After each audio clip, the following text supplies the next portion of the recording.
verse of the day is Proverbs 26:4, and it says, "Don't answer the foolish arguments of fools, or you will become as foolish as they are." So again, in this context, when you hear the word fool in Proverbs, I believe it's referring to the person who doesn't seek godly counsel, the person who doesn't fear God, the one who isn't going to God for answers or seeking guidance from him. So this could be the believer or the non-believer, because there's even believers that don't seek godly counsel. I've talked about this before, but there's a difference between someone who believes and someone who follows God. A believer is someone who knows that God is real, but they're missing out on relationship. And the whole point is to be in relationship with God, because it's through relationship that we get affected by his love. I grew up in the church, so I believed in God growing up, but I didn't know the relationship side. I didn't understand that the more you spend time with God, the more his love filters into your heart. So the reason why a lot of people burn out in the church is because they're lacking the relationship. They're striving to do all the right things, and they're in that performance-based love, and they believe in God, but they're lacking the relationship. And relationship is coming as you are. Relationship is letting God's unconditional love you as you are. What happens and why it's sustainable is because through relationship, his love is filtering through your heart, which means you are gaining the power necessary to continue on.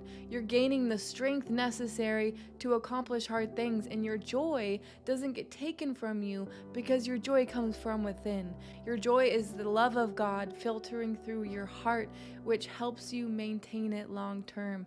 Whereas if you're doing the performance-based love and you're functioning out of I believe, but you don't actually cultivate relationship and let him love you as is, you're gonna burn out because you're trying to gain his love. You're doing things for love rather than being loved first.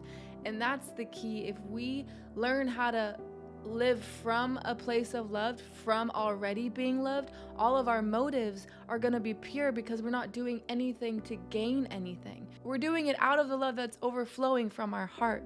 And that's how we're able to keep going and able to maintain joy when it doesn't make sense. The tricky thing about that performance-based love is you start to blame God for not seeing fruit in your life.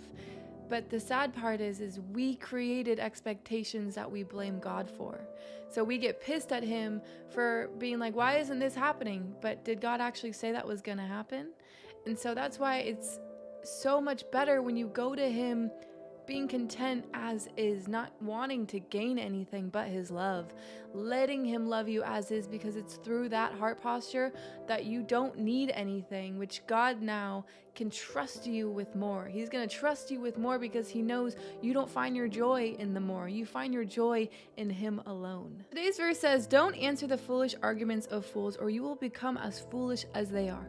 But if you look at the next verse, it kind of contradicts it and says, "Be sure to answer the foolish arguments of fools, or they will become wise in their own estimation." I looked up a couple explanations of the reasoning behind both of these verses, and ultimately there is a purpose why they're back to back. I think it's because they both serve a purpose in a certain situation. So it's all about, again, using your discernment. We talked about discernment earlier last week. Using your discernment that God is giving you, whether you should respond or not.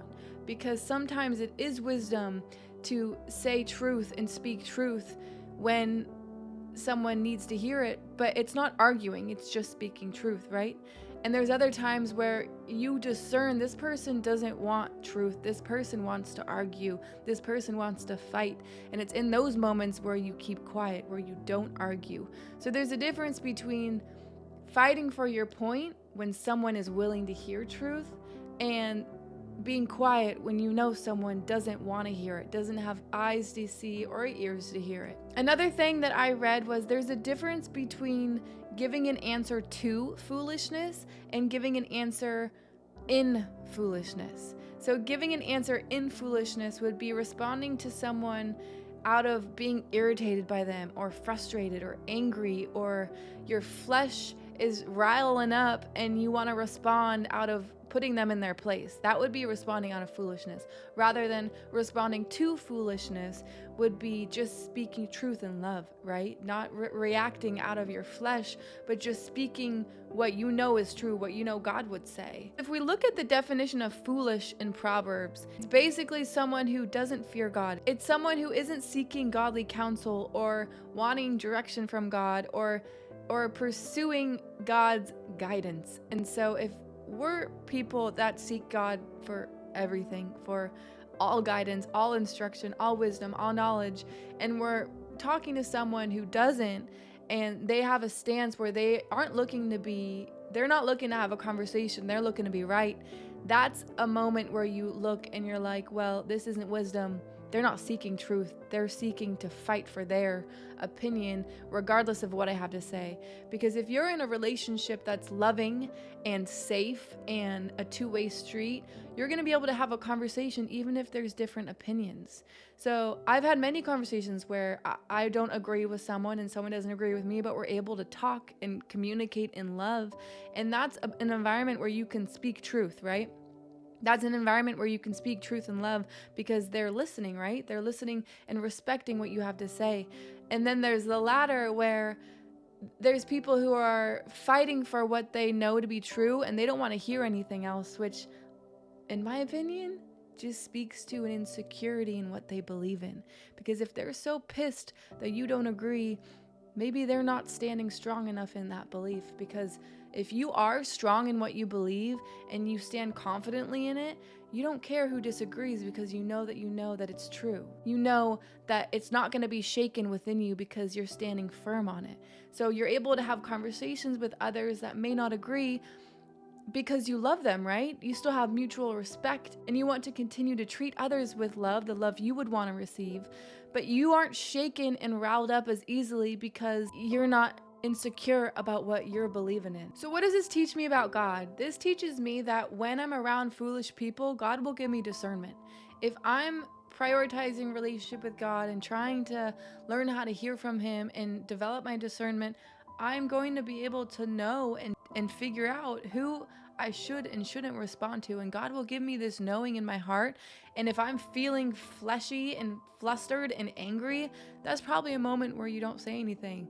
But if you're feeling firm and sound and peaceful and confident and clear, that might be a moment where you can say something. I think it's all dependent on, okay, where's my peace? Is my peace here to talk or is it not? And that's a good indicator in how you learn how to follow your discernment. These kind of moments too are character revealers because it shows God, okay, how are you going to respond when someone doesn't agree with you or treats you poorly? So that is also a way that God is like, okay, they're ready for more. They're ready to handle more because they're able to give my love no matter what the other person is giving them. Okay?